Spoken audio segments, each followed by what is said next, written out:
Assalamualaikum warahmatullahi wabarakatuh. Perkenalkan, nama saya Dini Permata Putri dari D4TI 3C. Saya akan menjelaskan tentang chapter 6. Yang pertama itu ada soal jelaskan kenapa file suara harus dilakukan MFCC. Dilengkapi dengan ilustrasi atau gambar. Nilai-nilai MFCC meniru pendengaran manusia dan mereka biasanya digunakan dalam aplikasi pengenalan suara serta genre musik deteksi.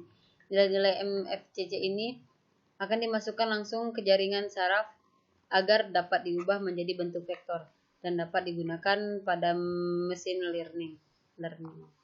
Disebabkan mesin learning hanya mengerti bilangan vektor saja.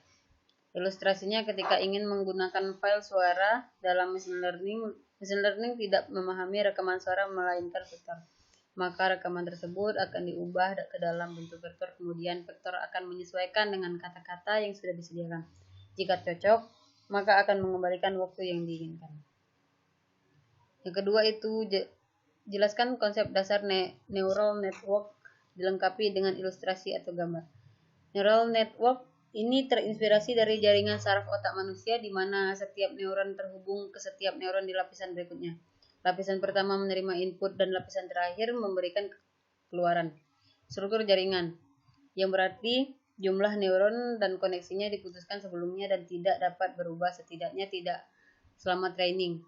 Juga setiap input harus memiliki jumlah nilai yang sama. Ini berarti bahwa gambar misalnya mungkin perlu diubah ukurannya agar sesuai dengan jumlah neuron input. Ketiga itu ada jelaskan konsep pembobotan dalam neural network dilengkapi dengan ilustrasi atau gambar. Bobot mewakili kekuatan koneksi antar unit. Jika bobot dari node 1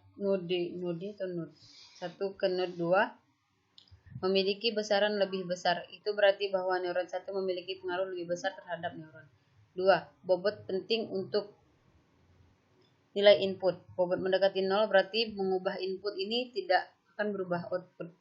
Bobot negatif berarti meningkatkan input ini akan mengurangi output. Bobot menentukan seberapa besar pengaruh input terhadap output seperti contoh berikut. Lalu, soal berikutnya jelaskan konsep fungsi aktivitas dan dalam neural network. Fungsi aktivitasi digunakan untuk memperkenalkan linearitas ke jaringan saraf. Ini menekan nilai dalam rentang yang lebih kecil, yaitu fungsi aktivitas sigmoid memeras nilai antara rentang 0 hingga 1. Ada banyak fungsi aktivitas yang digunakan dalam industri pembelajaran yang dalam dan ReLU, CeLU, dan TANH.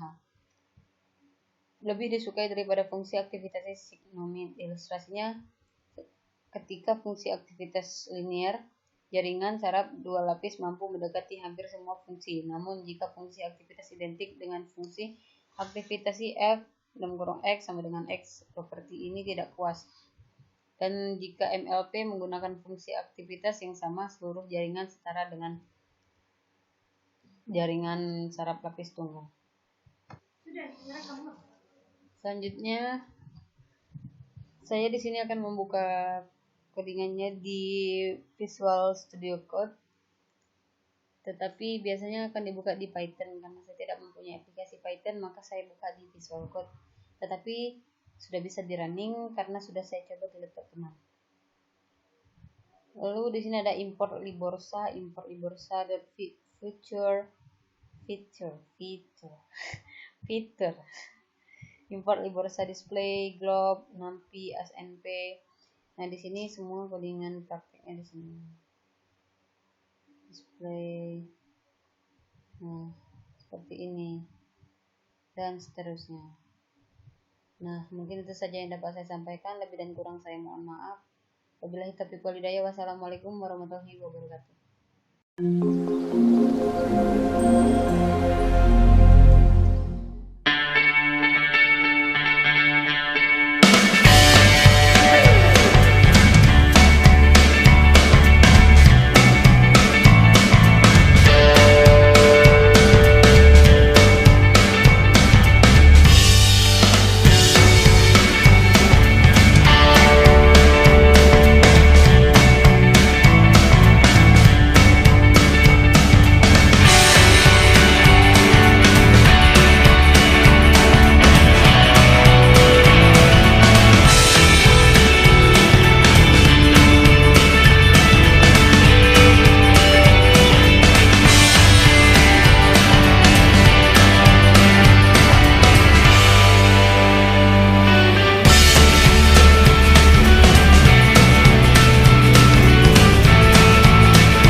warahmatullahi wabarakatuh.